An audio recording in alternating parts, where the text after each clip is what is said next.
রাজ্যের মুখ্যমন্ত্রী শুভেন্দু অধিকারীর ট্রাফিক নিয়ম নিয়ে কড়া নির্দেশের পরেই তৎপর হয়ে উঠেছে ঝাড়গ্রাম জেলা পুলিশ প্রশাসন।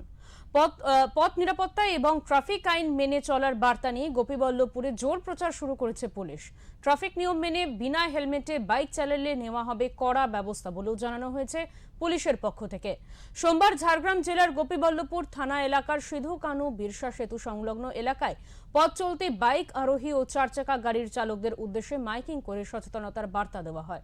এদিন গোপীবল্লভপুর থানার আইসি অজয় কুমার সিং নিজে সরজমিনে গিয়ে হেলমেটবিহীন বাইক আরোহীদের দাঁড় করিয়ে সচেতন করেন। পাশাপাশি পথ দুর্ঘটনা এড়াতে হেলমেট ব্যবহারের জন্য আবেদন জানান তিনি।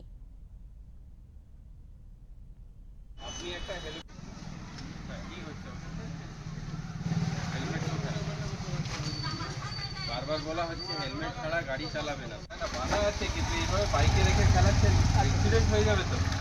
রিকোয়েস্ট করছি হেলমেট পরে গাড়ি চালাবেন না। কতগুলো বাইক আছে? 1 2 3 4 5টা বাইক। আমরা সবাই রোজ দিন প্রচার করছি, অ্যাওয়ারনেস করছি যে আপনি হেলমেট পরে বা আপনারা হেলমেট পরে রাস্তায় গাড়ি বের করুন। ইমার্জেন্সি কাজের জন্য যেতে গেলে আপনার সেফটি আগে দরকার। আপনি একটা হেলমেট কি হচ্ছে হেলমেট বারবার বলা হচ্ছে হেলমেট ছাড়া গাড়ি চালাবে না। এটা তো খুবই ভালো উদ্যোগ। আমাদের এখানে অনেক যুবক থেকে শুরু করে ফ্যামিলি ম্যান যারা বাইকে চালে অনেক দুর্ঘটনা ঘটেছে, হেলমেট না থাকার ফলে প্রাণহানিও ঘটেছে। তো হেলমেটের জন্য এই যে উদ্যোগটা নেওয়া হয়েছে এবং সক্রিয়ভাবে কাজ করা হচ্ছে, এর জন্য অবশ্যই আমি সাধুবাদ জানাবো গোপীবল্লভপুর থানার পুলিশকে। এটা খুবই ভালো উদ্যোগ নিঃসন্দেহে।